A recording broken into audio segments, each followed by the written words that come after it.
Praise Lord, जय मसीह की। मैं स्टैनली मैकवान, मेरे YouTube channel Hindi Gujarati Bible study में आपका स्वागत है। मेरे चैनल को आज अभी इसी वक्त आप सब्सक्राइब कर लीजिए। प्रभु यीशु ने जो यूहन्ना को प्रकाशित वाक्य लिखवाया, तो उस यूहन्ना ने आत्मा में एक दर्शन देखा और दर्शन में स्वर्गदूत ने ऐसा कहा कि मैं तुझे कुछ दिखाता हूँ और मैं तुझे मेमना मतलब प्रभु यीशु उसकी दुल्हन बताता हूँ। और आज सभी लोग ऐसा मानते हैं कि प्रभु यीशु हमारा दूल्हा और मंडली जो है, कलीसिया जो है, वो उनकी दुल्हन है। लेकिन मैं बोलता हूँ ऐसा नहीं है, आप उनकी दुल्हन नहीं हो। अगर आप विश्वासी हो लेकिन आप उनकी दुल्हन नहीं हो, आप किसी मंडली में जाते हो लेकिन आप प्रभु यीशु की दुल्हन नहीं हो। कौन प्रभु यीशु की दुल्हन बन सकता है? कैसे है आप मान सकते हो कि आप प्रभु यीशु की दुल्हन है? दुल्हन कैसी होनी चाहिए, प्रभु यीशु कैसी दुल्हन चाहते हैं, उसके अंदर कौन से गुण होने चाहिए, वो जानने के लिए मेरे साथ इस वीडियो में अंत तक बने रहो।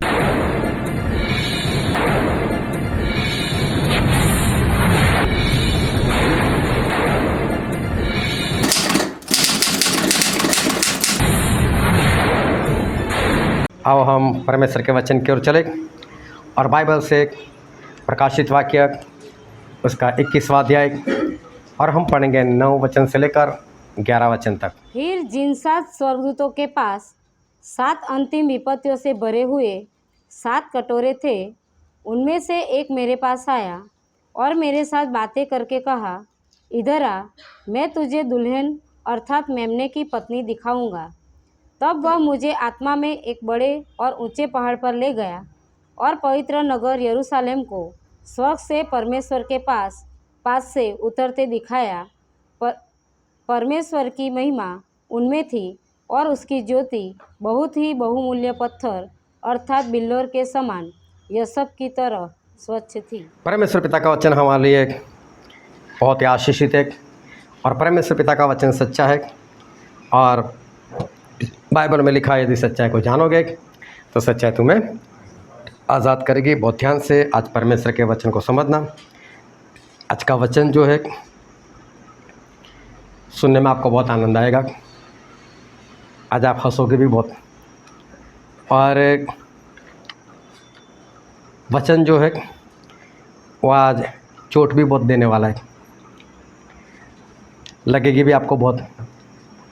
और इसलिए वचन को बहुत ध्यान से समझना और सुनना, ठोकर मत खाना।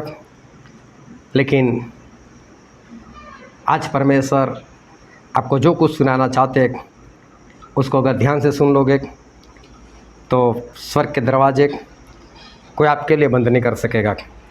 हालेलुया। परमेश्वर ने 6वें दिन आदम को बनाया, एक पुरुष को बनाया। उसके बाद उन्होंने स्त्री बनाई, लेकिन पुरुष बनाने के बाद तुरंत स्त्री नहीं बनाई, या स्त्री और पुरुष को साथ में भी नहीं बनाया। लेकिन पुरुष को बनाने के बाद कुछ वक्त निकल गया। उसके बाद प्रभु यीशु ने एक स्त्री बनाई। जब परमेश्वर ने पुरुष को बनाया तो पुरुष को बनाकर उन्होंने ऐसा कहा कि पुरुष अकेला रहे वो अच्छी बात नहीं है। मैं इसके लिए एक योग्य इसकी सहायता करने वाली मैं बनाऊंगा। और इसलिए प्रभु यीशु ने जो भी पशु पंछी थे वो सभी लेकर आए और इस पुरुष के सामने छोड़ दिए और उसको बोला कि तू इनके नाम रख। और अगर बाइबल में पढ़ोगे तो आपको पता चलेगा कि परमेश्वर ऐसा कहना चाहते थे, इसमें से जो भी तुझे चाहिए अपनी सहायता के लिए उसको रख ले अपने पास। अभी पुरुष ने एक के बाद सभी के नाम रखे। अभी सोचो, जितने भी परमेश्वर ने पशु और पंछी बनाए वो सारे एदन बाग में थे। सभी को इस पुरुष के सामने लेकर आए, सभी का नाम रखना है। अभी देखो, अगर कोई आपसे कहे कि मुझे बेटा हुआ है, मुझे बेटी हुई, उसका नाम दो ना, आपका मुझे तुरंत निकल जाएगा, ये नाम रख दो, वो नाम रख दो। आप ही सोचोगे यार कौन सा नाम दो इसको, अच्छा सा नाम दो। चलो आदम ने जैसे भी, मैं तो बहुत तुरंत ही नाम रख दिए। लेकिन कितने पशु, कितने पंछी, नाम तो बारी बारी से रखने पड़ेंगे। कितना वक्त लग गया होगा, बाइबल में लिखा नहीं इसलिए मुझे भी नहीं मालूम, लेकिन कुछ घंटे तो निकल गए। लेकिन आदम को जो सहायक चाहिए वो इनमें से नहीं मिली। फिर परमेश्वर ने इस आदम को गहरी नींद में डाला और उसकी एक पसली निकाल दी।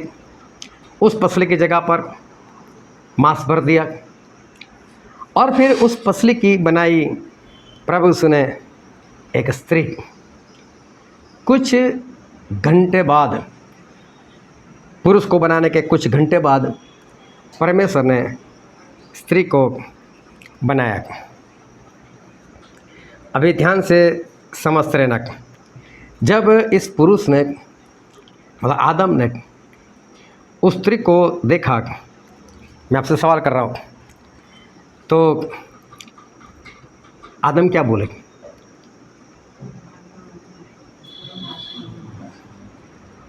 सही बात है, आदम ऐसा बोला, मेरी हड्डी की हड्डी, मेरा मांस। मैं बोलता हूँ आदम कुछ नहीं बोले। बाइबल पढ़ना, आदम कुछ नहीं बोले। आदम कुछ नहीं बोले, आदम के मुंह से निकल ही गई बात, वाह मेरी हड्डी, मेरी पसली, क्या बात है। इरादे से नहीं बोले, ये बात अंदर से निकल गई, मेरी हड्डी, मेरी पसली, और ये तो नारी कहलाएगी, ये नर से निकली है। आदम के माता पिता थे। अब से पुरुष अपने माता पिता को छोड़कर अपनी पत्नी से लिपटा रहेगा। अपने बच्चों के लिए भी दरवाजे खोल दिए, हमारे पास मत आना भाई, लिपटे रहना अपनी पसली से। माता पिता भी नहीं चाहिए। सोचो, उस स्त्री को देखकर आदम के मुंह से ये सारे शब्द निकल गए। इरादे से नहीं बोले, सोच कर नहीं बोले, लेकिन जैसे उसको देखा कि कुछ घंटे बीत गए थे, परमेश्वर बोलता है देख ले, इसमें से कोई सहायक मिले तो देख ले। अभी क्या भेड़ को ले, बकरी को ले, गाय को ले, भैंस को ले, किसको ले, किसको अपने साथ रखे? कोई पसंद नहीं आए, कोई भी नहीं चाहिए प्रभु, छोड़ो, अकेला ही ठीक हूँ। और परमेश्वर बोलता है अकेला नहीं, तेरे लिए चाहिए, मैं बनाऊंगा। और उसमें से निकाली, उसके जैसी बनाई, है ना।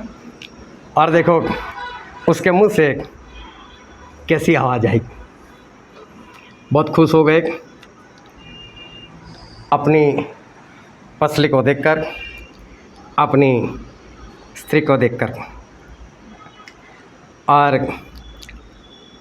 उनके मुंह से बात निकल गई। यहाँ तक कि माता पिता की भी बात आ गई, उसको छोड़कर भी इसके साथ लिपटे रहेगा। आप लोगों के साथ भी ऐसा हुआ है ना? जब आपने किसी को पसंद किया होगा, या तो माता पिता ने करवाया होगा, लेकिन जो भी था आज पूरा आनंद उठाना और चोट खाकर मत जाना। आज परमेश्वर हमको बहुत कुछ बताने वाले। जब आपकी शादी हुई होगी और जब पास्टर ने भी पूछा होगा बीमारी में, अमीरी में, गरीबी में, शर्म भी आती होगी बोलने से, कुछ शर्माते भी होगे, लेकिन शर्मा कर भी ना तो नहीं बोले, एक बार भी नहीं, खुश होकर। और उसके बाद तो आप दोनों ही बात जानो, उसके बाद कैसी कैसी बातें आपने अपने घर पर ला कर की थी, लेकिन ये सब आपके साथ हो चुका है। और शुरुआत के दिनों में ऐसी बहुत सारी बातें हुई होगी। अभी क्या हुआ, शैतान आया।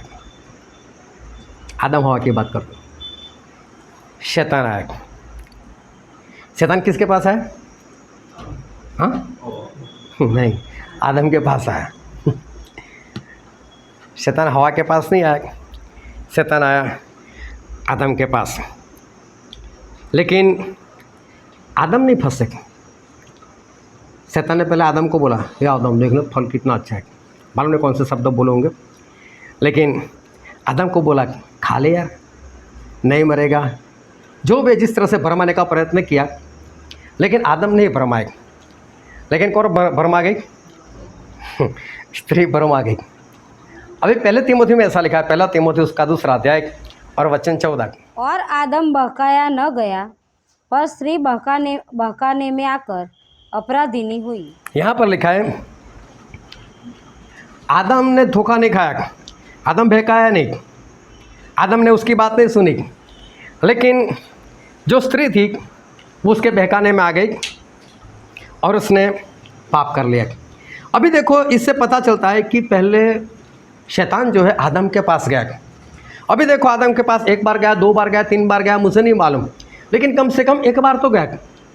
अगर आदम के पास हो गया तो आदम को पता तो चल गया कि ये मुझे पाप करवाना चाहता है, ये मुझसे वो फल खिलाना चाहता है, ये मुझसे एदन बाग से बाहर निकालना चाहता है, जो भी है। लेकिन आदम को ये सारी बातें पता चल गई। जब आदम को ये सारी बातें पता चल गई तो क्या आदम ने स्त्री से बात नहीं की होगी? क्या रात तो मेरे साथ ऐसा हुआ, वो आया था, शैतान आया था और मुझे ऐसा बोला था या वैसा बोला था। आदम ने, मुझे ऐसा लगता है कि कुछ बातें अपनी पत्नी से कही होगी, कुछ बातें अपनी पत्नी को बताई होगी कि आज मेरे साथ ऐसा हुआ, लेकिन मैं तो उसकी बातों में नहीं फंसा। अभी शैतान ने किसको पकड़ा? हवा को पकड़ा। अब ध्यान से संबंध, आदम फंसे? आदम नहीं फंसे। इसका मतलब जब तक आदम वो स्त्री के साथ है, हवा के साथ है, तब तक शैतान आ सकता है हवा के पास? तब तक नहीं आ सकता। तो अभी शैतान ने मौका ढूंढना शुरू किया। कब हवा अकेली पड़ती है, कब स्त्री अकेली पड़ती है, कब आदम से थोड़ा अलग जाती है, चाहे कोई काम करने के लिए, कुछ भी करने, कहाँ पर जाती है। अगर थोड़ा सा अलग होती है तो मैं इसको पकड़ लेता हूँ, मौका देखा होगा। और जब उसने स्त्री को अकेले पाया तब जाकर उसने उसको भरमाया, उससे पाप करवाया, जो फल नहीं खाना था वो उसने उसको खिला दिया। अब ध्यान से संबंधक, स्त्री ने फल खा लिया। बाइबल में जब पढ़ते तो ऐसा लिखा है, स्त्री ने फल खाया और उसके साथ उसका जो पति था उसको दिया। पढ़ने से ऐसा लगता है जैसे दोनों साथ साथ में खड़े थे। स्त्री ने फल खा लिया, बे तू भी खा। ऐसा नहीं हुआ। वो पहले आदम के पास आया था, इसलिए आदम को तो मालूम था ये नहीं खाना है, और इसलिए आदम होते तो वो हवा के पास नहीं आता। दोनों साथ में ही है, एदन बाग में ही है। अभी समझ लो मैं यहाँ से पंजाब चला जाता हूँ और अगर मुझे कोई पूछा पर अपनी पत्नी साथ में हो तो मैं क्या बोलूँ? नहीं, जुदा जुदा है, साथ में ही है। चाहे वडोदरा में है, हालोल में, और मैं यहाँ पर हूँ, इस साथ में का मतलब होता है कि अलग तो नहीं हुए ना। तो ये आदम और हवा अलग नहीं हुए, है साथ में, एदन बाग में ही है। डाइवोर्स नहीं हुआ, इनका तलाक नहीं हुआ है, दोनों साथ में। इसलिए बाइबल में लिखा है कि वो दोनों साथ में थे। उसके साथ जो पति था उसको भी खिलाया। लेकिन जैसे ही स्त्री ने फल खाया होगा, सिर्फ सोचना, और मैं कुछ सवाल भी पूछूंगा, उसके मुझे अच्छे से उत्तर भी देना। जब स्त्री ने फल खाया और फल खाने के बाद उसकी आंखें तो खुल गई, उसको तो पता चल गया कि मेरे से गलती हो गई, मेरे से पाप हो गया, मुझे जो नहीं करना था वो तो हो गया। अभी इस स्त्री का टारगेट कौन है? फल खाने के बाद उसका पति आदम। अभी पत्नी का टारगेट कौन है? पति। मैं तो जाऊंगी, तुझे भी नहीं छोड़ूंगी, मेरे साथ ही लेकर जाऊंगी। अभी इसे सोचा होगा किस तरह से आदम को भी पाप करवाओ। अब स्त्री का टारगेट ये अपना पुरुष, अपना पति है। क्या सोचकर स्त्री ने आदम को फल खिलाया होगा? मैं सवाल पूछता हूँ आपको, और जो पति है ना, उनमें से कोई जवाब दो कि चलो हमारे क्या सोचकर फल खिलाया होगा, कमारे भी आज़ादी इसमें है। चल कोई तो बोलो, कोई एक बोलो, चल खड़ा होकर। जो पति है उसकी पत्नी ने, आप अनुभवी लोगों, पत्नी ने क्या सोचकर आदम को फल खिलाया होगा?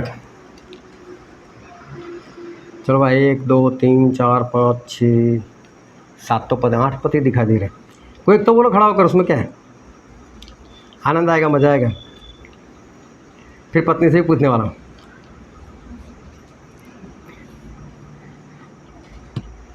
आप खड़े हो गए। थोड़ा जोर से बोलो।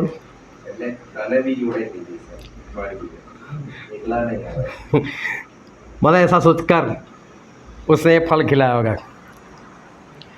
चलो मान लेते हैं ऐसा। अभी पत्नियों को पूछता हूँ मैं, 1 2 3 4 5 तो है,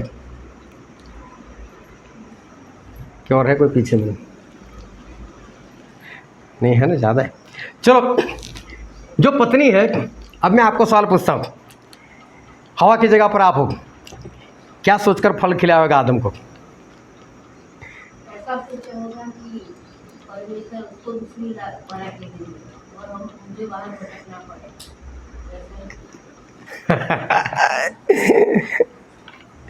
चलो, मतलब छोड़ूंगी तो नहीं तुझे।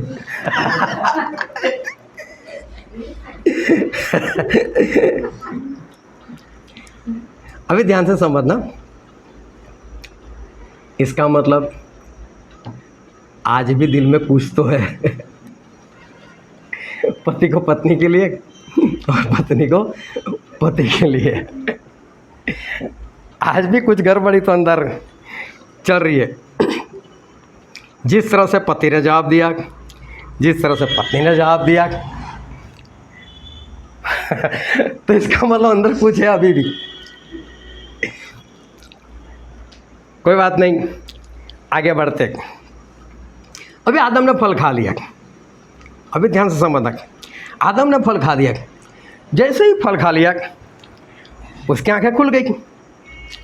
अभी उसको भी पता चल गया कि उसके साथ क्या हुआ। अभी सोचो आदम के रिएक्शन क्या होंगे,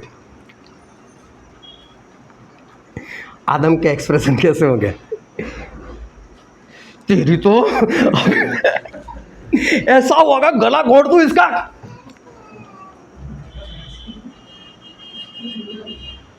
मेरे साथ ठगी मार ली, अरे बोल देती मुझसे, तेरा कुछ हल निकालते। ध्यान से समझना मेरे एक शब्द, बाइबल में नहीं लिखा। इतना गुस्सा हुआ होगा, इतना क्रोध आया होगा, हो सकता है अगर उसके हाथ में कोई हथियार हो तो काट भी देता। इतना जोरों से क्रोध आया, क्या करो इसका मेरे साथ।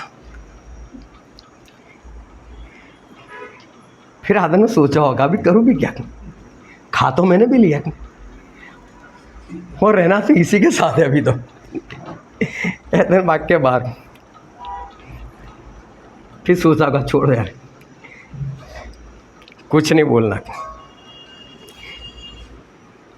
कुछ नहीं बोलना। आदम नहीं बोलोगे, चलो छोड़ो यार, अभी इसके साथ रहना। ईमानदारी से उत्तर देना, आपके साथ आपके घर में ऐसा हुआ है कि नहीं? सभी लोग मेरे सामने देखकर सुनना, मैं पति लोगों को बोलता हूँ, क्या आपके साथ आपके घर में ईमानदारी से ऐसा हुआ है कि नहीं? कई बार लड़ाई झगड़े हुए होंगे, सोचा होगा समझते नहीं। पति बोलता है कल जल्दी उठ जाना, हम लोग योगा क्लास में जाएंगे।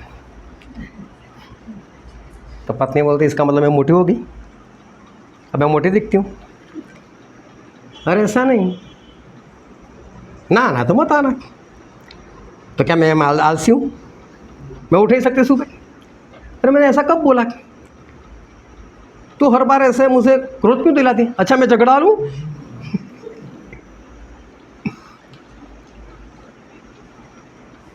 फिर वो सोच में पड़ जाता है मैंने बात कहाँ शुरू की थी और ऐसे कौन सी बात की थी। छोड़ यार, अभी हुआ है क्या नहीं पति लोग? विलास भाई ज़्यादा अनुभव है।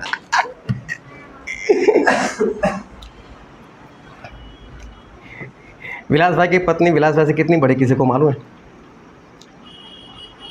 मालूम है कितनी? आपको कैसे मालूम? ये सबको बता दे मेरी पत्नी 5 साल बड़ी है। मतलब कुछ तो मेरी गड़बड़ी हुई है। नहीं कर रही थी यहाँ शादी। आज शादी के इतने साल बाद भी याद रहता है। मैंने बोला ध्यान से समझना, आज हंसोगे भी और लगने भी वाली है, लेकिन जो कुछ होगा सिर्फ बाइबल से होगा। अगर आप बात मान जाओगे तो स्वर्ग के दरवाजे आपके लिए कोई बंद नहीं कर सकता।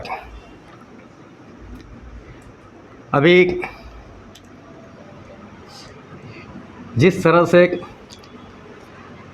आपके घरों में हो रहा है और जब इस तरह से लड़ाई झगड़े हो जाते हैं तब मालूम है जितने भी पति है और जितनी भी पत्नी है उनको वो दिन ज़रूर याद आता है। कौन सा दिन? जैसे आदम के मुंह से बात निकल गई, हो वाह मेरी हड्डी, मेरी पसली। लड़ाई झगड़े में भी याद आता है, किसको बोला था रे इसको? दोनों याद करते। और उस दिन तो ऐसा लगता है कहाँ मैंने इससे शादी कर ली, ये मेरी गलती हो गई। आज तकरीबन सभी पति पत्नियों के अंदर लड़ाई झगड़े चल रहे। आज ज़्यादातर सभी पति पत्नी के बीच में लड़ाई झगड़े हो रहे। लेकिन क्यों हो रहे लड़ाई झगड़े? क्यों आज पति पत्नी वो लोग लड़ते? क्यों होते हैं उनके बीच के अंदर लड़ाई झगड़े? जब 50वें दिन पवित्र आत्मा आए थे और उस वक्त पहली कलीसिया, शुरुआत की कलीसिया वो बनी थी 120 लोगों के ऊपर, और पतरस के ऊपर प्रभु यीशु ने एक कलीसिया बनाई थी। शुरुआत की कलीसिया के बारे में हम लोगों ने कई बार बाइबल में पढ़ा है कि शुरुआत की कलीसिया एक मन की थी, एक चित्त की थी, और तन मन और धन से ये लोग एक थे। शुरुआत की मंडली में सभी लोग तन मन धन से एक थे और इसलिए उनके जीवन में काम भी होते थे। पहले दिन 3000 लोग मिल गए। 2 चैप्टर आगे पढ़ो, उनकी गिनती बढ़ गई, 5000 की हो गई। फिर बाइबल में ऐसा लिखा है कि परमेश्वर हर रोज उद्धार पाने वालों को इनके साथ मिला देते थे। मतलब सभी लोग एक मन, सभी लोग एक चित्त, तन मन और धन से, ना तेरा ना मेरा हमारा। ऐसे जब लोग आगे बढ़ते थे तो उनकी गिनती बढ़ती जाती थी। 120 से डायरेक्ट 3000, 3000 से 5000, और हर रोज परमेश्वर उनके अंदर उद्धार पाने वाले को परमेश्वर बढ़ाते रहते थे। शैतान देखता है, उसको पता चलता है कैसे लोग बढ़ते, कैसे लोग उन्नति पाते। उसे देख लिया, सभी लोग एक मन, सभी लोग एक चित्त, सभी के अंदर एक आत्मा, तन मन धन से एक है तो आगे बढ़ते, एक है तो बढ़ेंगे भी सही। शैतान ने देखा नहीं, ये नहीं होने देना है काम, इनको आगे नहीं बढ़ने देना है। इसलिए शैतान ने काम करना शुरू किया और शैतान को पता चल गया कि एकता में रहेंगे, एक होकर रहेंगे, फिर तो बढ़ने वाले। इनकी एकता को तोड़ो, इनकी एकता को तोड़ो। और इसलिए शैतान शुरू से स्त्री और पुरुष, मतलब पति और पत्नी, इन दोनों को वो पकड़ते आए। पति और पत्नी अगर घर में एक होंगे तो जाकर कलीसिया में एक होंगे ना, तो कलीसिया बढ़ेगी ना। इनके बीच में लड़ाई झगड़े करो, इनको ही एक ना करो, इनको एकता में ना रखो। जब ये दोनों एक नहीं होंगे, संगति में कैसे एक होने वाले? जब पति और पत्नी ही एक नहीं, तो फिर कलीसिया में कैसे बढ़ेंगे? और इसी तरह से ये शैतान ने काम करना शुरू कर दिया। बस मुझे पति और पत्नी को ही एक नहीं करना है। और मालूम है शैतान क्यों और किस तरह से एक पति और पत्नी के बीच में वो काम कर पाता है? क्यों शैतान एक पति और पत्नी को लड़वाने में सफल हो जाता है? क्यों ऐसे हालात है? और बाइबल में ऐसा लिखा है, इफिसी उसका 5वां अध्याय और 22 वचन। हे पत्नियों, अपने अपने पति के ऐसे अधीन रहो जैसे प्रभु के। यहाँ पर ऐसा लिखा है, हे पत्नियों, आज पति और पत्नी ध्यान से सुने, और जो कुंवार है उससे भी ज़्यादा ध्यान से सुने। यहाँ पर ऐसा लिखा है, पत्नियों अपने पति की अधीनता में रहो, उनको अधीन रहो। लेकिन किस बात में पति को अधीन रहना है? एक पत्नी को अपने पति को अधीन रहना चाहिए, किस बात में?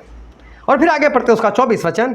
पर जैसे कलीसिया मसीह के अधीन है, वैसे ही पत्नियां भी हर बात में अपने अपने पति के अधीन रहे। पत्नी हर बात में, क्या लिखा है? पत्नी हर बात में अपने पति को अधीन रहे। पत्नियों को क्या करना है? पति के अधीन रहना है। अभी तो पत्नियां सोच नहीं रही कि कहाँ ये सिखाना शुरू कर दिया। पत्नियों को अपने पति को अधीन रहना चाहिए, और वो भी बाइबल में ऐसा लिखा है, हर बात में, कोई भी बात में। इसका मतलब पति बोलता है रात है, तो पत्नी को क्या बोलना चाहिए? रात ही है भाई, चल। वो बोले दिन है, दिन है। पति जो भी बोलता है उस सारी बातों में पत्नी को क्या करना है? हाँ, क्या बोलना है उसको? हाँ। अब मैं एक पत्नियों को पूछना चाहता हूँ, पति भी उत्तर दे सकते, कैसी अधीनता है पत्नियों में? पत्नी खुद सोचे, क्या मैं इस तरह से मेरे पति का अधीन हूँ? और पति अपनी पत्नी को जानता है, क्या आपकी पत्नी सही में इस तरह से आपकी अधीनता में है? क्यों एक पत्नी को पति को हर बात में अधीन रहना है? आज एक शब्द को ध्यान से समझना, क्यों पत्नियों को अपने पति को हर बात में अधीन रहना है? और वहीं पर लिखा है इफिसी उसका 5वां अध्याय और वचन 23। क्योंकि पति पत्नी का सिर है, जैसे कि मसीह कलीसिया का सिर है, और स्वयं ही देह का उद्धार करता है। क्योंकि उसको इसलिए अधीन रहना चाहिए कि पति पत्नी का क्या है? सिर है, और वही सबसे ज़्यादा दर्द करता है।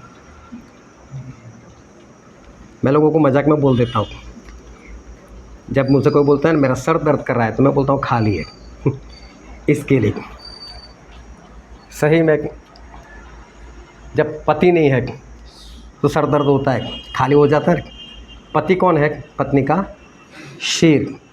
सिर सबसे ऊपर रहता है, और सिर का मतलब ये जो बाहर से दिखता वो नहीं। प्रभु यीशु के कहने का मतलब ये कि ये जो सिर है हमारा, उसके अंदर दिमाग रहता है, और ये दिमाग जो है पूरे शरीर को चलाता है।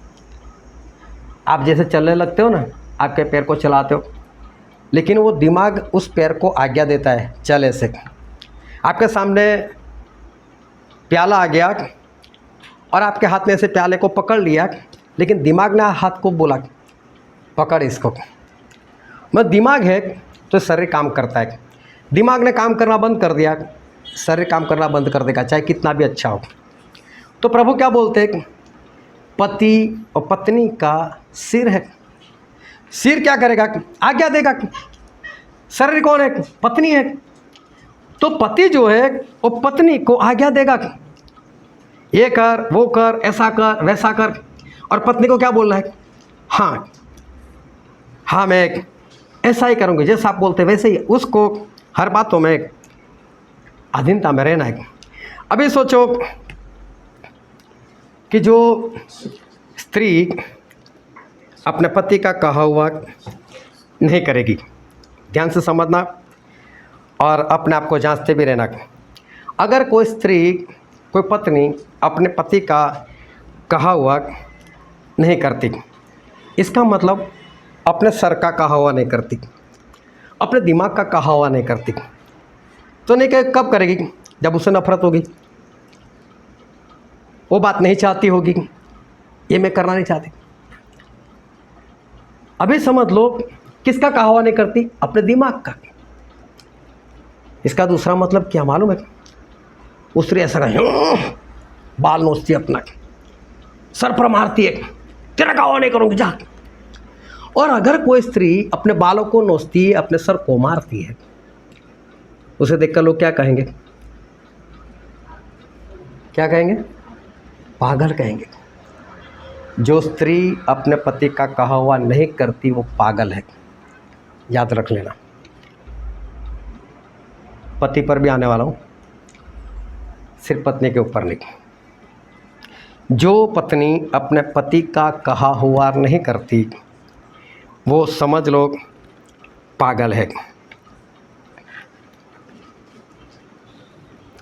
क्या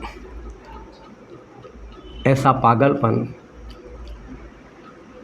आपके घर में हो रहा है? अब जितने भी पति और पत्नी हो,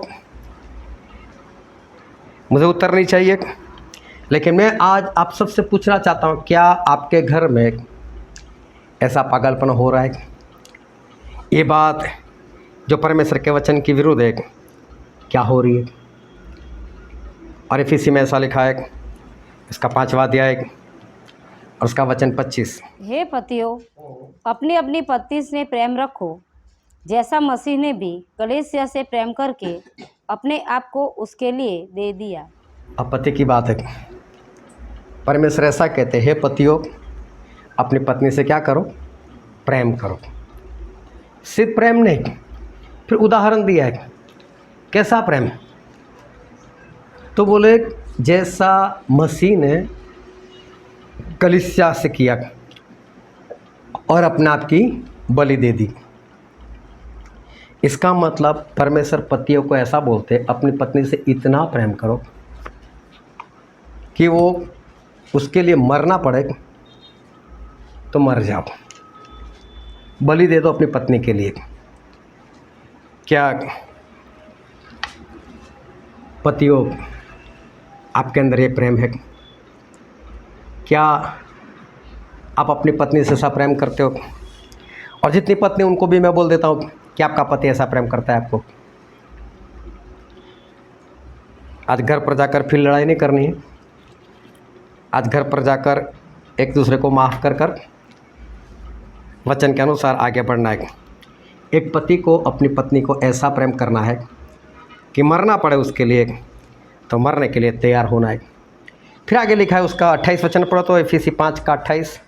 इसी प्रकार उचित है कि पति अपनी अपनी पत्नी से अपनी देह के समान प्रेम रखे।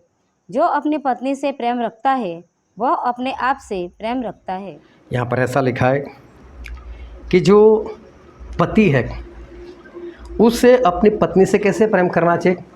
जैसे वो अपने शरीर को प्रेम करता है। अपने आप से, अपने शरीर को जैसा प्रेम करते वैसा ही प्रेम अपनी पत्नी को करना चाहिए। अभी देखो, शरीर से प्रेम मतलब कैसा?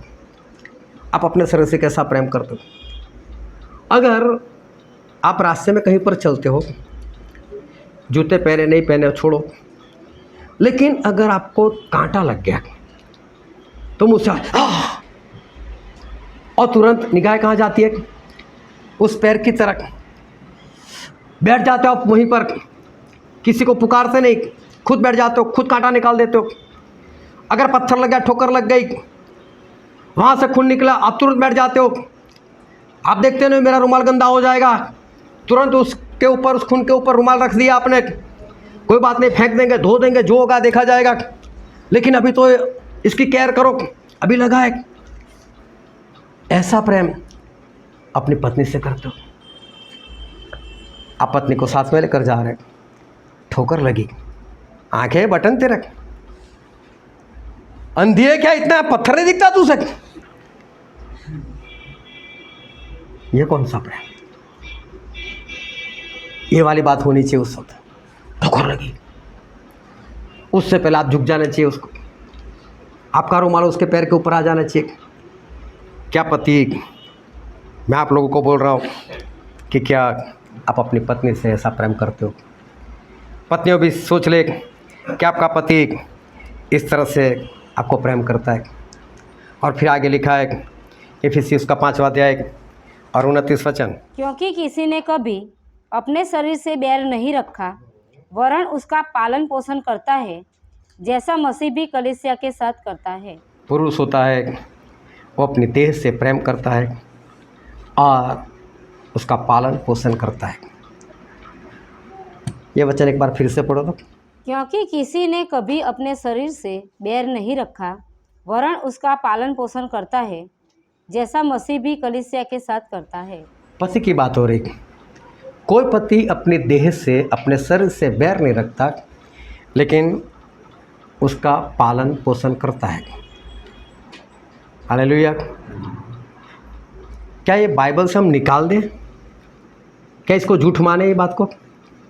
ये झूठ है, सच है कि नहीं? पत्नी का गुजारा पति को करना है। पति कमाई करेगा और पत्नी को खिलाएगा।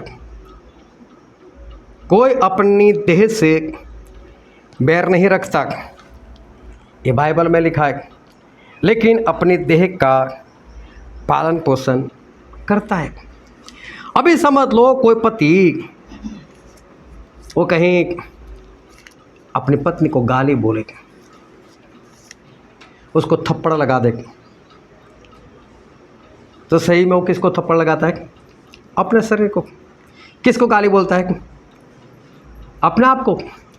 ज़्यादा नहीं, सिर्फ 2 मिनट बाहर जाकर, हाईवे पर जाकर बीच में खड़े होकर अपने आप को मारो जाओ और अपने आप को गाली दो। सब लोग जमा हो जाएंगे वहाँ पर और जमा होकर क्या बोलेंगे? ये कौन है? क्या ये पागलपन आपके घर में हुआ या नहीं हुआ है? क्या ऐसा पागलपन आपके घर में होता है कि नहीं? ये सारी बातें बाइबल में लिखी है। एक पति को कैसे रहना चाहिए, एक पत्नी को कैसे रहना चाहिए। और शैतान तभी आता है जिस दिन पत्नी हर बात में पति को अधीन रहेगी, और जिस दिन पति उसको अपने समान प्रेम करेगा। मैं बोलता हूँ शैतान आपके बीच में नहीं आ सकता। लड़ाई झगड़े आप पति पत्नी के बीच में नहीं होंगे। लड़ाई झगड़े सब कुछ खत्म हो जाएंगे।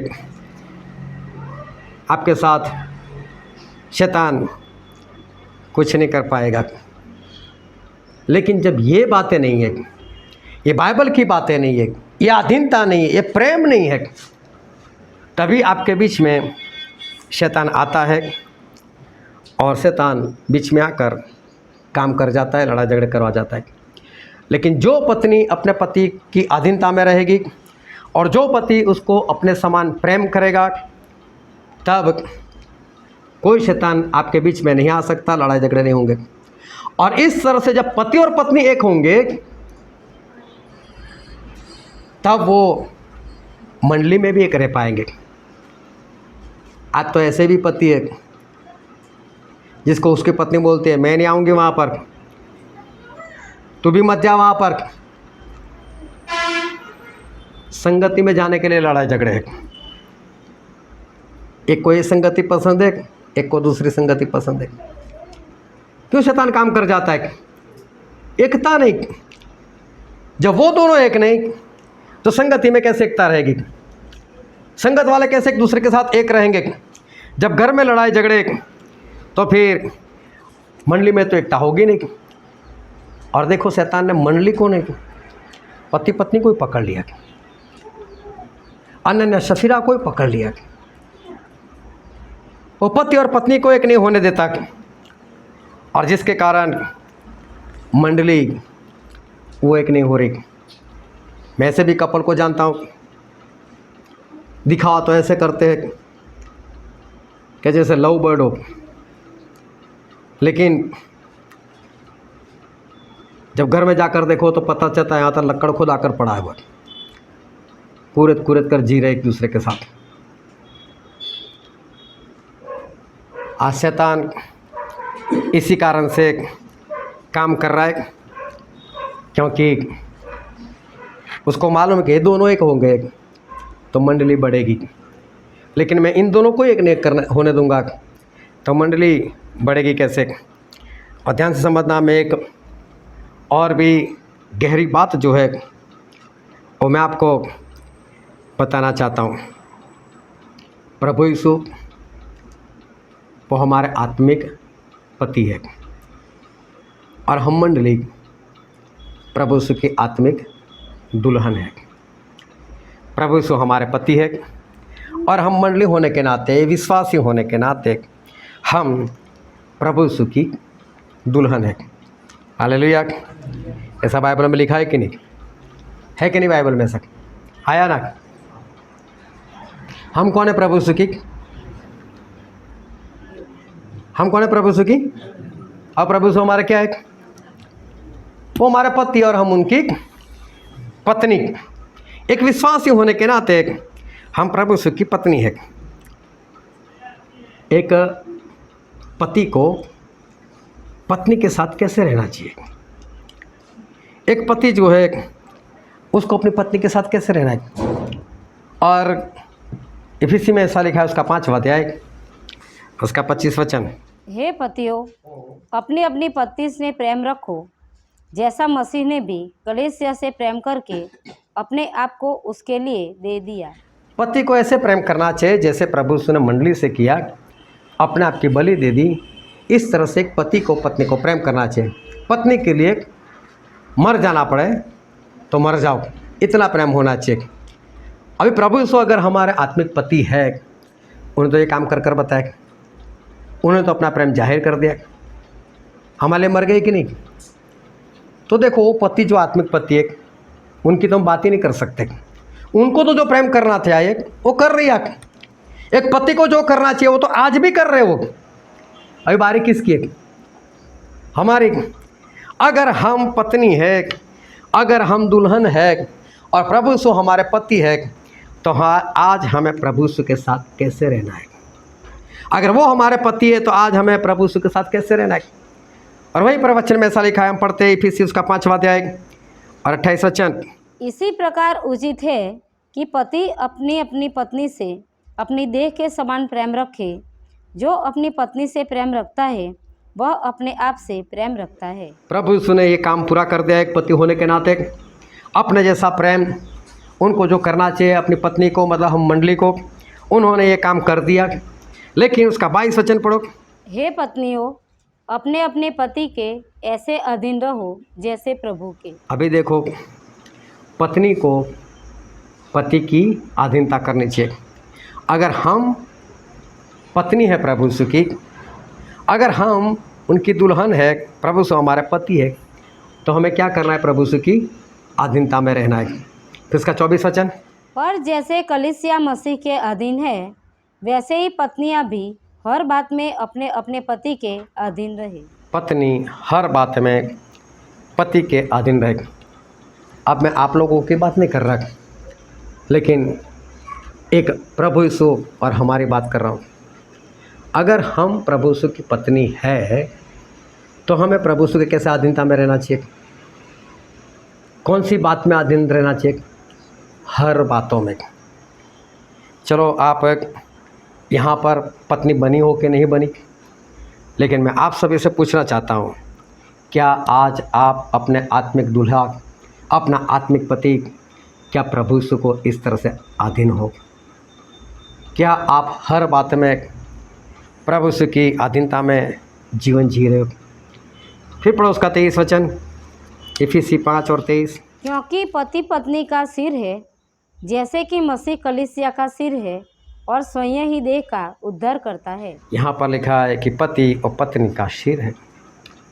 क्या आपने कभी प्रभु यीशु को इस तरह सिर माना अपना? क्या वो जितना कहते हैं, क्या कभी आपने इस तरह से किया है काम? क्या सही में आज आप प्रभु यीशु की पत्नी या प्रभु यीशु की दुल्हन हो?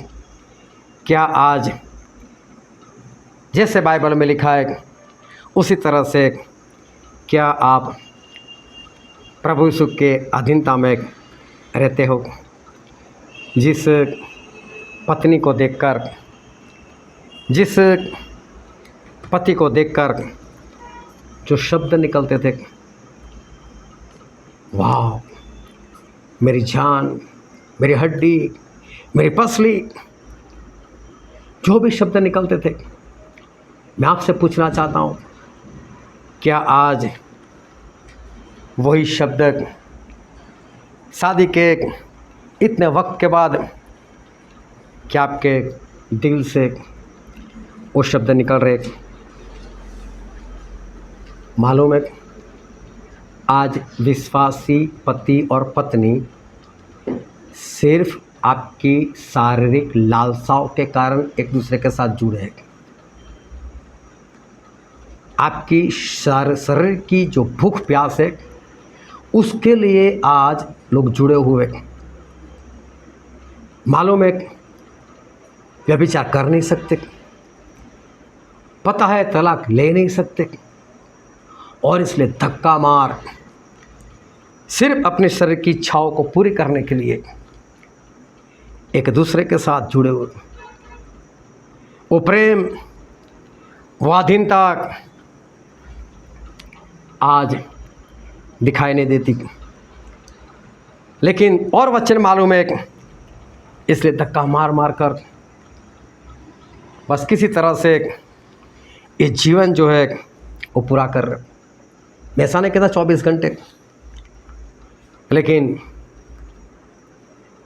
जब जब लड़ाई झगड़े होते तब तब अंदर से एक आवाज़ आती है, कहाँ मैंने इससे शादी कर ली, कहाँ मैंने इससे शादी कर ली।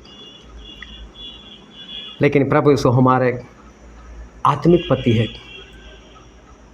क्या उनको कभी प्रेम किया? क्या एक पत्नी बनकर उनकी अधीनता में रहे? क्या कभी उनको अपना सिर माना? जो वचन आज हमने पढ़ा था प्रकाशित वाक्य उसका 21वां अध्याय 9 से लेकर 11, और वहाँ पर जो स्वर्गदूत थे वो यूहन्ना से बोल रहे कि यूहन्ना इधर आ, मैं तुझे कुछ बताता हूँ। बोले मैं तुझे एक मेमना बताता हूँ, और उस मेमने की जो पत्नी है, बहू है, दुल्हन है, वो मैं आज तुझे बताता हूँ। और फिर ऊपर स्वर्ग में से नया यरूशलेम आ रहा था, और वो यूहन्ना को बताया गया। और वचन पढ़ते हम प्रकाशित वाक्य 21वां अध्याय 9 और 10। फिर जिन 7 स्वर्गदूतों के पास 7 अंतिम विपत्तियों से भरे हुए 7 कटोरे थे, उनमें से एक मेरे पास आया और मेरे साथ बातें करके कहा, इधर आ, मैं तुझे दुल्हन अर्थात मेमने की पत्नी दिखाऊंगा। तब वह मुझे आत्मा में एक बड़े और ऊंचे पहाड़ पर ले गया और पवित्र नगर यरूशलेम को स्वर्ग से परमेश्वर के पास उतरते दिखाया। हालेलुया। सब जागते रहना। कौन है मेमना? मेमना कौन है? प्रभु यीशु। और दुल्हन कौन है? उनकी मंडली, हम लोग विश्वासी लोग। प्रभु यीशु वो मेमना है, और कलीसिया मंडली विश्वासी वो उनकी दुल्हन है। और क्या बताएगा यूहन्ना को? इधर आ, मैं तुझे उस मेमने की मतलब प्रभु की दुल्हन मतलब मंडली बताता हूँ। और क्या बताया, क्या बताया? नया यरूशलेम। वो तो बिल्डिंग है, उसमें कोई जान नहीं है। क्या बिल्डिंग बहू है?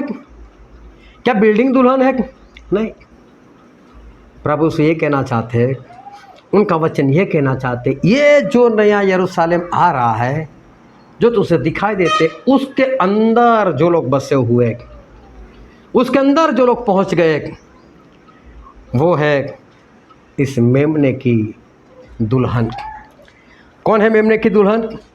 नया यरूशलेम मतलब बाहर वाली बिल्डिंग नहीं, उसके अंदर बसने वाले वो है उस मेमना मतलब प्रभु यीशु की दुल्हन। ये कोई बिल्डिंग की बात नहीं हो रही, उनके अंदर बसने वाले। इसका मतलब ये है कि प्रभु यीशु की दुल्हन मंडली वो कहाँ पर जाएगी? उस नए यरूशलेम में। बाइबल में ये जो दुल्हन लिखा है, उस दुल्हन का मतलब क्या? बाइबल में जब दुल्हन लिखा है तो दुल्हन का मतलब क्या? दुल्हन का मतलब वो है जो अपने दूल्हे के, अपने पति की अधीनता में रहती है। कितनी अधीनता में? किस बात में? हर बात में। हालेलुया। एक विश्वासी मंडली या कलीसिया अगर वो प्रभु यीशु की दुल्हन है, अगर वो प्रभु यीशु की पत्नी है, तो वो तब है जब अपने पति, अपने दुल्हा मतलब प्रभु यीशु की अधीनता में और हर बात में अधीनता में है। क्या मैं कह सकता हूँ या आप अपने बारे में कह सकते हो क्या प्रभु यीशु की दुल्हन हो? क्या आप हर बात में प्रभु यीशु की अधीनता कर रहे हो? क्या हर बात में आप प्रभु यीशु के पीछे चल रहे हो? क्या हो आप? क्या सही में आप प्रभु यीशु की दुल्हन हो? क्या वो नया यरूशलेम अगर आज आ जाए तो क्या आपकी जगह उसमें रहेगी? क्या वो आपका आत्मिक पति वो प्रभु यीशु सब बोलेंगे कि हाँ ये है मेरी पत्नी, ये है मेरी मंडली, ये मेरे एक बात में अधीनता करती थी, हर बात मुझे पूछ कर मैं जैसा बोलता था वैसे ही करती थी? क्या आज प्रभु यीशु आपके बारे में ऐसे शब्द बोल सकते? कौन है दुल्हन? दुल्हन वो है जो अपने पति को सर मानती है। क्या कभी आपने उस प्रभु यीशु को सर माना है? किसी को बोला गया आज मीटिंग में आओगे? बोलो मैं फ़ोन कर देखता हूँ, अगर काम वाला आ गया तो नहीं आऊँगा, नहीं तो आ जाऊँगा। मतलब काम है तो कौन यीशु, कौन सर, कौन पति, कैसी अधीनता? मैं बोलता हूँ अगर एक बार ऐसा कहा जाए मैसेज के अंदर कि आज जितने लोग हालो लाने वाले उन सभी को 1-1 लाख दिया जाएगा, मैं बोलता हूँ पैर रखने की जगह नहीं मिलेगी।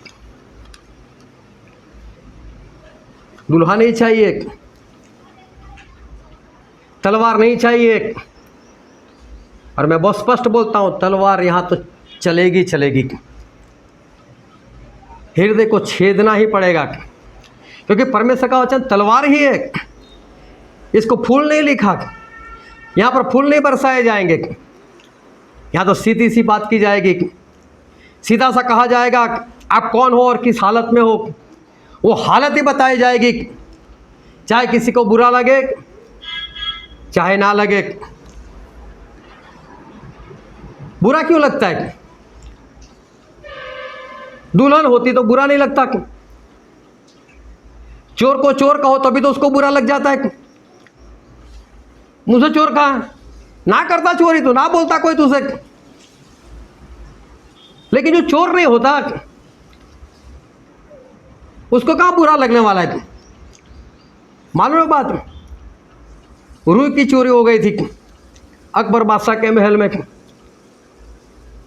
चोर पकड़ा नहीं जाता था, पता नहीं चलता था। जिन जिन के ऊपर डाउट था, जो वहाँ उस गोडाउन में था, उन सभी को हाजिर किया गया। सभी के ऊपर विश्वास, किसके ऊपर दोष लगा है, कोई देखने वाला नहीं, कोई सीसीटीवी कैमरा नहीं। और सभी लोगों की निगाह बीरबल के ऊपर कि ये कुछ कर सकता है। बीरबल बोलता है मुझे तो पता चल गया कौन है चोर। बोलते कौन? बोले जो रुई की चोरी करता था ना, उसकी दाढ़ी में रुई का तिनका रह गया है। जो चोर था ना उसी ने देखा ऐसे कर कर। बाकी लोगों को मालूम है हमने चोरी की नहीं तो देखे क्यों? समझ में आ रही है बात? परमेश्वर का वचन एक तलवार है। सभी को ये बात बताई जाएगी। आखिरी दिन है, आखिरी दिनों में हम जीवन जी रहे। अगर आपको पता नहीं चलेगा आप कहाँ पर जीवन जी रहे तो अपने आप को सुधारोगे कैसे? और इसलिए बाइबल में जब जब लोगों ने प्रचार किया, सभी के हृदय छिद जाते थे, तलवार लग जाती थी। मुझे ऐसा कहा, मुझे ऐसा कहा। लेकिन वचन सिर्फ इसलिए कि अपने आप को सुधारना है। कौन है दुल्हन? जो अपने पति को सिर मानकर उसका कहा हुआ करती है। और पति मतलब प्रभु यीशु। क्या आप प्रभु यीशु को अपना सर मानते हो? क्या करते हो उस प्रभु यीशु का कहा हुआ? जब तक आप पति पत्नी में लड़ाई झगड़े हैं, जब तक पत्नी में अधीनता नहीं है हर बातों में, और जब तक पति में वो प्रेम नहीं, ध्यान से समझना कि जब तक पत्नी में अधीनता नहीं,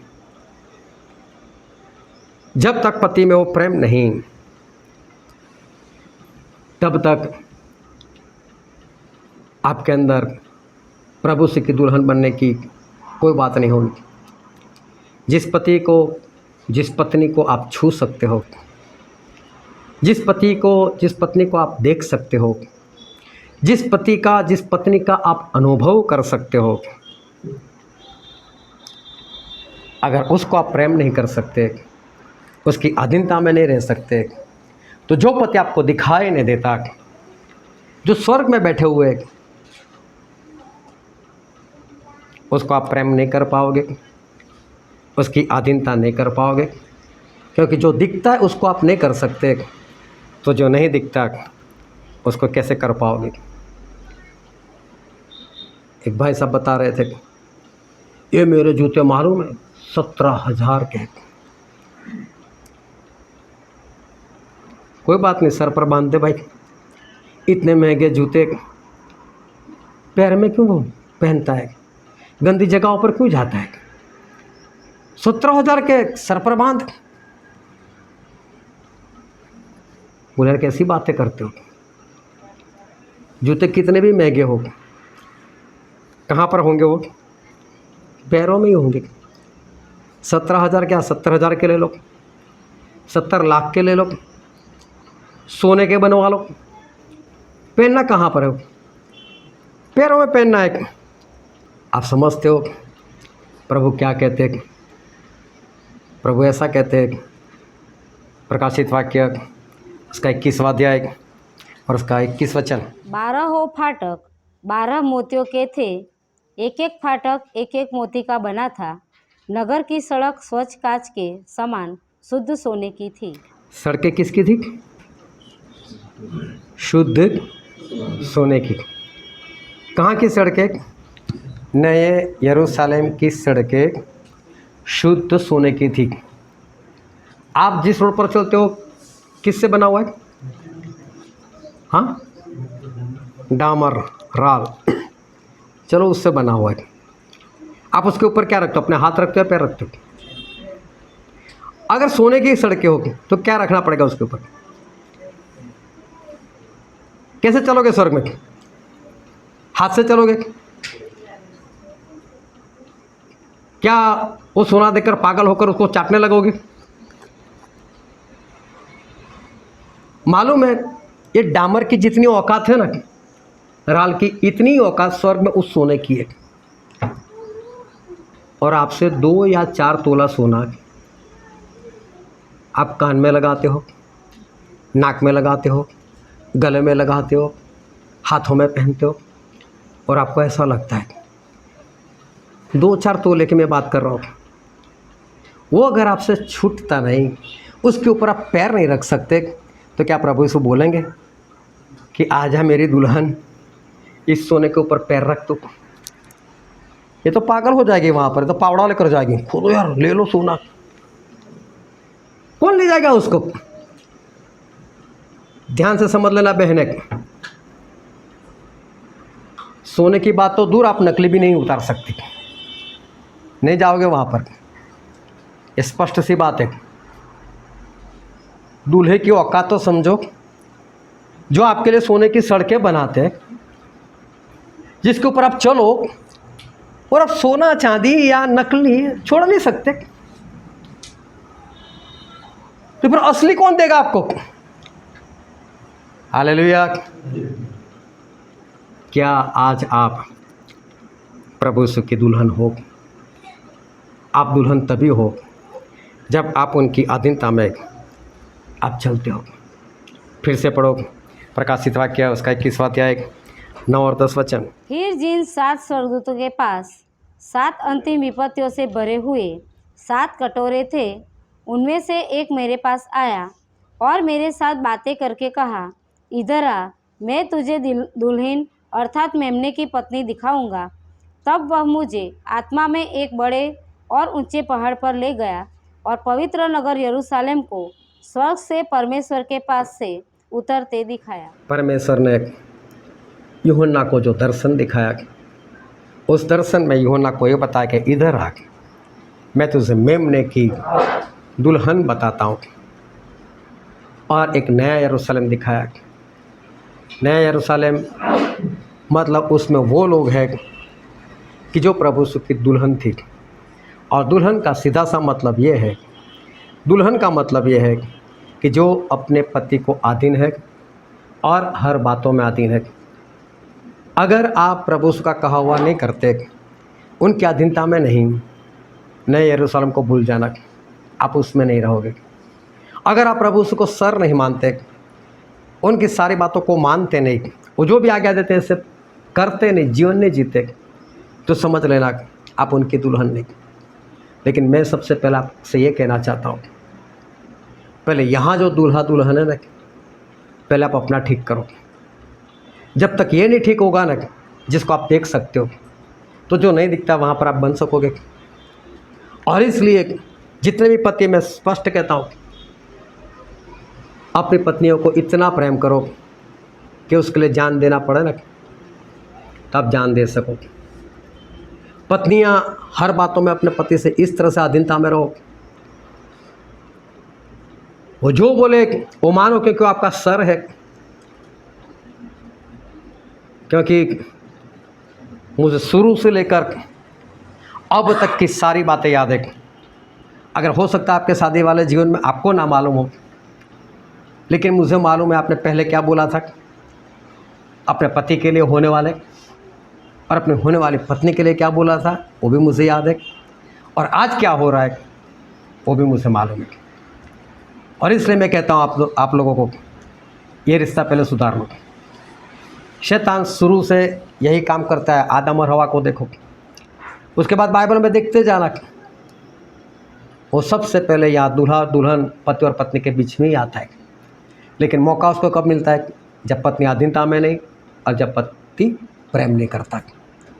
जो आपको दिखता है, जिसके लिए आपके दिल से जो आवाज़ निकली थी शादी वाले दिन, उसको याद करो, नए बन जाओ, वापस एक दूसरे के साथ अच्छे से जुड़ जाओ, वापस वही शब्द आज एक बार फिर निकालना शुरू करो। आपकी पत्नी परमेश्वर की दी हुई पत्नी है, आपका पति परमेश्वर का दिया हुआ है। चाहे आपने ढूंढा, चाहे आप लोग उसके साथ जुड़े, लेकिन एक बार जुड़ गए तो समझ लो ये परमेश्वर की गिफ्ट है। अभी उनके साथ आधीनता में और प्रेम के साथ रहना शुरू करो, जिसको आप देख रहे हो। नहीं तो जो नहीं दिखता उसको तो आप अधीन हो ही नहीं सकते। और अगर अधीन नहीं होंगे तो मालूम है जो नर्क है ना, वहाँ तो रोड ही नहीं है, सड़क ही नहीं है। यहाँ तो सोने की सड़क है, वहाँ तो सड़क ही नहीं है। कोई बाइबल अच्छे से पढ़ना पता चलेगा कि उसको कहा गया बॉटमलेस पिट, मतलब कि एक ऐसा खड्डा जिसका तलिया नहीं है। और मैं बहुत स्पष्ट बता दूं कि नया यरूशलेम एक बॉक्स के समान है। समझ लो ये हमारा हॉल है, समझ लो ये स्वर्ग है, समझ लो नया यरूशलेम ये है नहीं। बाहर जाकर बोलना मत कि उसको ये नया यरूशलेम समझता है। समझ लो ये नया यरूशलेम है। तो हमारी धरती किसी के ऊपर रखी नहीं है, हमारी धरती कैसी हवा में है। उसी तरह से नया यरूशलेम वो भी हवा में होगा, चारों ओर से बंद, हम अंदर, दरवाजे खुले होंगे वो बात अलग से, लेकिन हम अंदर। तो समझ लो इस धरती के चारों ओर जितनी भी जगह है, क्या कहीं पर कोई तलिया है? वो सारा बॉटमलेस पिट, मतलब वो सारा नर्क आगे की खाई बन जाएगा। ये धरती के सिवा, मतलब जो नया यरूशलेम आएगा उसको नई धरती भी बोला गया। उसको छोड़कर बाहर जितनी भी जगह है वो सिर्फ आग से भरी हुई होगी, जहाँ पर पैर टिकाने की जगह नहीं है। अभी सोचो उसमें कोई पड़ गया, उसमें जो चला गया, वो पहले पैर कहाँ टिकेगा? पैर रखने की जगह नहीं, वो बैठेगा कहाँ? वो सोएगा कहाँ? जगह कहाँ है उसके पास? वो अपने आप को, उसको ये भी नहीं मालूम मैं ऐसे सीधा जा रहा हूँ। कभी देखना, कभी गहरे पानी में एक डाइव लगा कर देखना, जिसको पानी में तैरते आता हो उसको पास में खड़े कर, भाई साहब मैं डूबने लगूँ तो मुझे बचा लेना, ऐसे करके कभी 10-15 फीट गहराई में कभी डूबना, आपका पैर नीचे नहीं जाएगा, आप बाहर हो जाएगा, ऐसा करोगे बचने के लिए। नर्क में ऐसा ही होने वाला है। लेकिन पैर रखने की कोई जगह नहीं है ही नहीं। कहाँ घूमते रहोगे, कैसे घूमते रहोगे, आप बैठ नहीं पाओगे, कुछ भी नहीं। और वहाँ पर क्या है? सोने की सड़क है। क्यों? बस आधीनता में रहो, बात खत्म। लेकिन पहले यहाँ करो तो वहाँ कर पाओगे। हालेलुया। आज के बाद कभी किसी की कंप्लेंट ना आनी चाहिए। सारे पति सुधर जाओ और सारी पत्नियाँ भी सुधर जाओ। पति प्रेम करो और पत्नी अधीनता में रहो। मैं इसलिए नहीं कहता कि आपका गुजारा अच्छे से हो, ये ज़िंदगी तो आपकी लड़ते झगड़ते भी निकल जाएगी, वो बड़ी बात नहीं। लेकिन उसके बाद क्या होगा उसके लिए मैं बोल रहा हूँ। अगर नए यरूशलेम में जाना है तो यहाँ पर सबको सुधार लो ताकि वहाँ पर अच्छे से पहुँच सको। हालेलुया। हम सभी अपने आँखों को बंद करें, अपने मस्तकों को प्रभु से आगे झुकाए। मेरे प्रियो, ये वक्त है कि हम अपने आप को जांचें, हम अपने आप को परखें। यह वक्त है हम अपने आप की परीक्षा करें। अगर आप पति हो तो अपने आप को अच्छे से जांचो, अपने आप को अच्छे से परखो। क्या आप आज भी अपनी पत्नी को ऐसा प्रेम करते हो जैसा बाइबल में लिखा है, अपनी जान देने तक का प्रेम? क्या शादी के इतने साल के बाद या इतने दिन के बाद या इतने महीने के बाद आप वो शब्द अपने मुंह से निकाल सकते हो अपनी पत्नी के लिए, जब शादी के दिन आप जो उसको बोल रहे थे, शादी के दूसरे दिन उससे बोल रहे थे? क्या आज प्रेम से वो शब्द आपके मुंह से निकल रहे? अगर आप पत्नियां हो तो मैं आपसे पूछना चाहता हूं कि जिस दिन आपको आपका पति मिला था उस दिन तो आप बहुत खुश थी कि मुझसे बहुत बेहतर मिल गया। क्या आज आपके पास उस पति के लिए अधीनता है? हर बातों में क्या आप उनका अधीन रहती हो? क्या उनका कहा हो सब कुछ करते हो? क्या आज आप अपने पति को सर मानती हो? प्रभु यीशु हमारा आत्मिक पति है, हम सभी उनकी पत्नी है, हम सभी उनकी दुल्हन है। मैं आपसे कहना चाहता हूँ, जो आपको दिखता है अगर उसको प्रेम नहीं कर पाते, जो आपको दिखता है उसकी अधीनता नहीं कर पाते, तो फिर जो दूल्हा दिखता नहीं, जो पति दिखता नहीं, जो नया यरूशलेम दिखता नहीं, आप कैसे उसकी अधीनता में रह पाओगे? आप कैसे उनको सर मानोगे? पहले जो दिखता है वहाँ पर अपना संबंध जो है उसको सुधार लो। सच में जैसे बाइबल में परमेश्वर एक पत्नी को चाहते हैं, ऐसे पत्नी बन जाओ, और जैसा पति चाहते हैं वैसे पति बन जाओ। और देखो, आप परमेश्वर से भी प्रेम कर पाओगे, उनकी अधीनता भी कर पाओगे। लेकिन पहले जो आपके साथ है उसके साथ करो।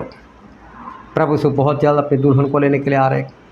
नया यरूशलेम बनकर तैयार है। हमें कभी भी उसके अंदर जाना है, लेकिन उसके लिए दुल्हन बनना पड़ेगा। क्या आज आप दुल्हन हो? दुल्हन बन जाओ, अपने आप को बचा लो। ये वचन समझने के लिए, ग्रहण करने के लिए, उसके अनुसार चलने के लिए प्रभु की कृपा हम सभी पर होने पाए।